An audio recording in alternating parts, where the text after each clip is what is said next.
Merci Madame la Présidente, ministres, collègues. Quel dommage d'être en démocratie.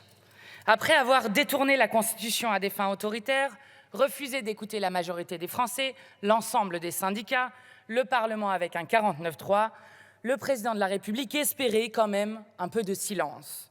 Mais voilà, il est en démocratie. Quel dommage. Il s'étonne quand les Français font retentir leur casserole. Il nous dit cela est hors cadre civique et démocratique du désaccord. Il aurait préféré qu'il se taise. Des députés de son camp, allergiques depuis toujours à la contradiction, regrettent que les casseroles empêchent le dialogue. L'un d'eux, vexé, portera plainte. Tous découvrent avec effroi que les Français sont des citoyens et non pas des sujets.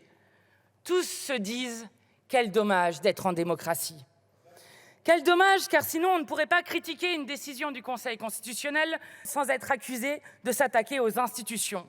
Sans elle, on ne pourrait pas critiquer la Ve République et souhaiter la Sixième sans être taxé de putschiste, de factieux ou de dictateur, comme l'ont fait vos grands intellectuels macronistes.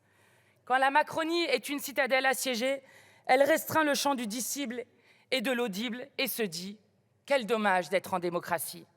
Oui, quel dommage, car autrement, vos arrêtés anti-manifestation, plus guignolesques les uns que les autres, n'auraient pas été suspendus.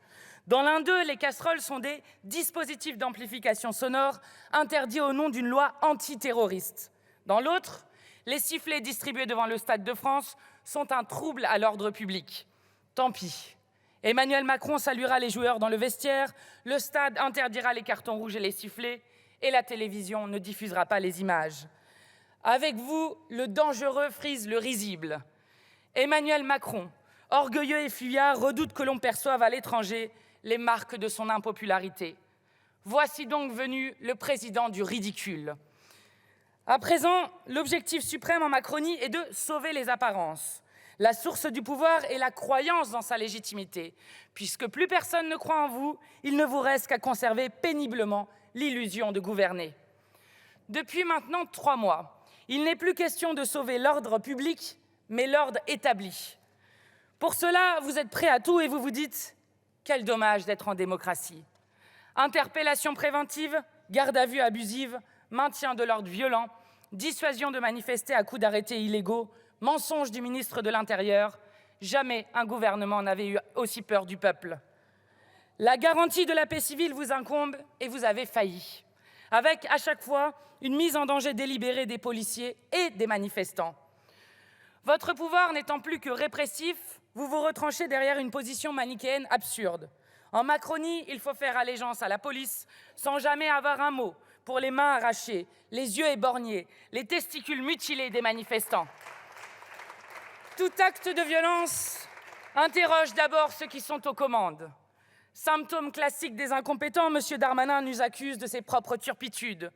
S'il n'était pas un petit politicien irresponsable, il serait que toute violence est le signe du niveau de tension dans le pays, avec pour origine les introuvables gages d'apaisement du président. Mais la plupart du temps, il est occupé à estorquer des condamnations de violence sur lesquelles nous avons toujours été clairs.